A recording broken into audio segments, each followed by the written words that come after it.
আসসালামু আলাইকুম ভিউয়ার্স, আজকে কোনো রকম চাউলের গুঁড়া ছাড়াই একটি নতুন ইউনিক ডিজাইনের পিঠা তৈরি করে দেখাবো। আশা করি আপনাদের কাছে খুবই ভালো লাগবে ভিডিওটি। তো আপনারা আমার সাথেই থাকুন। প্রথমেই বলে রাখি, আপনারা যারা আমার চ্যানেলটিতে নতুন তারা আমার চ্যানেলটিকে সাবস্ক্রাইব করবেন, আর যারা অলরেডি সাবস্ক্রাইব করে রেখেছেন তাদেরকে জানাই অসংখ্য ধন্যবাদ। দেরি না করে চলে যাচ্ছি মূল রেসিপিটিতে, আপনারা আমার সাথেই থাকুন। তো প্রথমে আমি এখানে নিয়েছি একটি বাটি, আর এখন বাটিতে এরকম ছোট একটি বাটি দিয়ে দিচ্ছি 1 বাটি আটা। শুধুমাত্র আটা দিয়ে আজকে এই পিঠাটা তৈরি করব।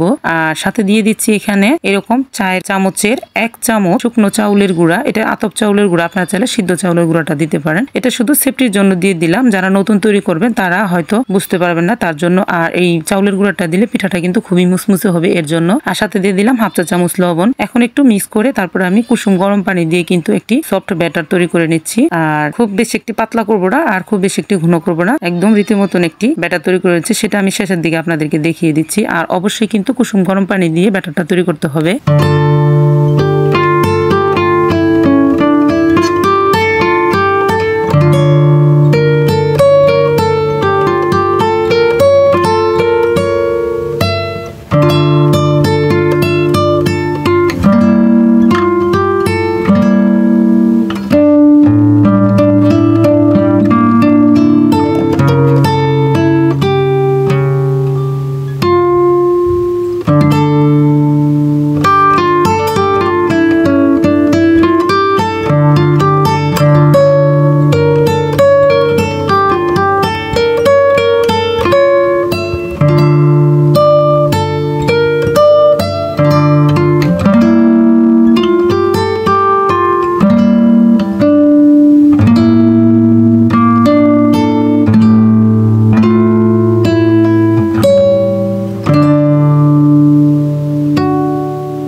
দর্শক, আপনারা হয়তো দেখেই বুঝতে পারতেছেন এখানে কোনো ধরনের সন্দেহ নেই যে এটা আটা কিনা ময়দা। দেখুন একদম এটা কিন্তু আটাই দেখাই যাচ্ছে। আমার ডোটা কিন্তু দেখেই বুঝতে পারতেছেন যে এই ব্যাটারটা একদম আটাই। এখানে কিন্তু আমি একটু ফুড কালার দিয়ে দিলাম। সেটি প্রথমে আমি অরেঞ্জ কালার দিয়ে দিচ্ছি, তারপরে আমি এখানে ইয়েলো কালার দিয়ে দেবো। আপনাদের হাতের কাছে ফুড কালারটা থাকলে দিতে পারেন, না থাকলে না দিলেও সমস্যা নেই। এমনিতেও পিঠাগুলো দেখতে খুব সুন্দর দেখা যাবে। তো এখন আমি দুটি কালারই কিন্তু মিক্স করে নিচ্ছি।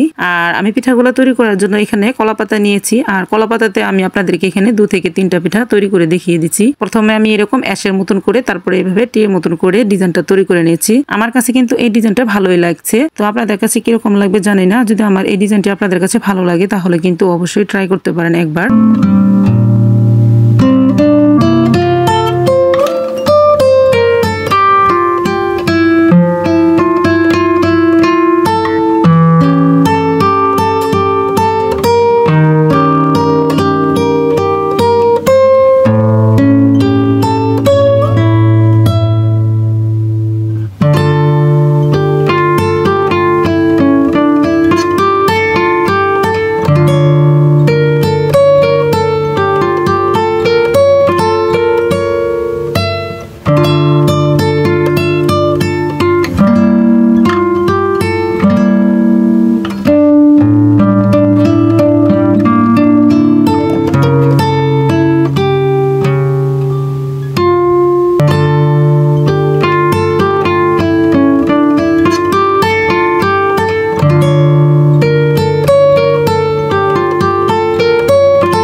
তো দর্শক, প্রথমে আমি এরকম একটি ডিজাইন আপনাদেরকে তৈরি করে দেখালাম। তারপরে আমি আরো একটি ডিজাইন তৈরি করব, সেটিও কিন্তু দেখতে ভালো দেখা যাবে। এভাবে আমি সম্পূর্ণ পিঠাগুলাই তৈরি করে নিচ্ছি।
তো দর্শক একইভাবে কিন্তু আমি সবগুলা পিঠা এভাবে তৈরি করে নিয়েছি। এখন কিন্তু আমি চুলাতে ভাপ দিতে নিয়ে যাব। ভাপ দেওয়ার জন্য এখানে আমি একটি পাতিলে নেট কাপড় বেঁধে দিয়ে তারপরে পানিটাকে বলক তুলে নিয়েছি। এখন আমি এক একটা করে পাতা দিয়ে দিচ্ছি আর চুলাটাকে লাকড়ি দিয়ে তারপরে কিন্তু পিঠাগুলা ভাপিয়ে নিচ্ছি। আর ভাপাতে মাত্র 30 সেকেন্ডের মতো সময় লাগবে। 30 সেকেন্ডের ভিতরে কিন্তু ভাপিয়ে নেওয়া হয়ে যাবে। আর এভাবেই আমি সকল পিঠাগুলাকে ভাপিয়ে নিচ্ছি।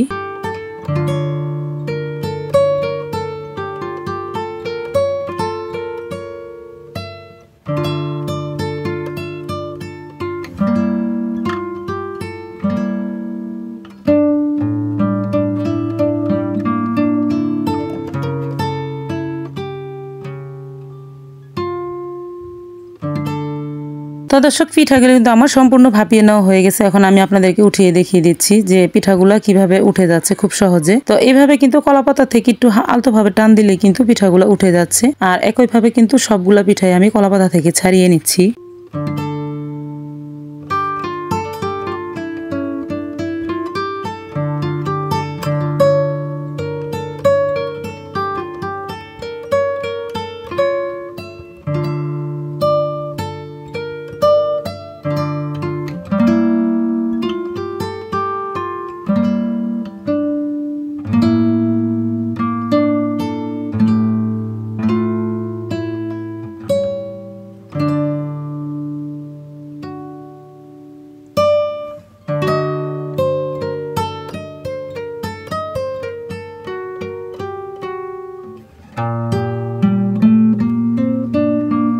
তো দর্শক পিঠাগুলো আমার কিন্তু সম্পূর্ণ ছাড়িয়ে নেওয়া হয়ে গেছে দেখতে পাচ্ছেন। আর ছাড়িয়ে নেওয়ার পরে পিঠাগুলো কতটা আকর্ষণীয় কতটা সুন্দর দেখা যাচ্ছে। তো এখন আমি এগুলাকে রোদ্রে শুকিয়ে নিচ্ছি। আর এগুলাকে কিন্তু আমার রোদ্রে শুকানো হয়েও গেছে। তো এগুলাকে কিন্তু রোদ্রে শুকাতে খুব বেশি একটা সময় লাগে না, 5 থেকে 6 ঘন্টার ভিতরে কিন্তু শুকিয়ে যাবে। যেহেতু এটা আটার তৈরি তার জন্য একটু টাইম বেশি লাগতেছে। তো 5 থেকে 6 ঘন্টার ভিতরে ভালোভাবে রোদ থাকলে শুকিয়ে যাবে। আর শুকানোর পরে দেখুন দেখতে কত সুন্দর দেখা যাচ্ছে। তো এখন চাইলে কিন্তু আপনারা একটি এয়ার কন্টেইনার বক্সে রেখে সারা বছরের জন্য সংরক্ষণ করতে পারবেন। তো আমি এগুলাকে এখন ভেজে তারপর আপনাদেরকে দেখিয়ে দিচ্ছি। আর যেহেতু আমি গ্রামের বাড়িতে আছি তার জন্য আমি কিন্তু এখানে ভেজে নিচ্ছি। আর কড়াইতে আমি তেলটা খুব ভালো করে গরম করে নিয়েছি। এগুলাকে কিন্তু দেওয়ার সাথে সাথে কিন্তু উঠিয়ে নিতে হবে, দেরি করা যাবে না, তাহলে কিন্তু পুড়ে যাবে।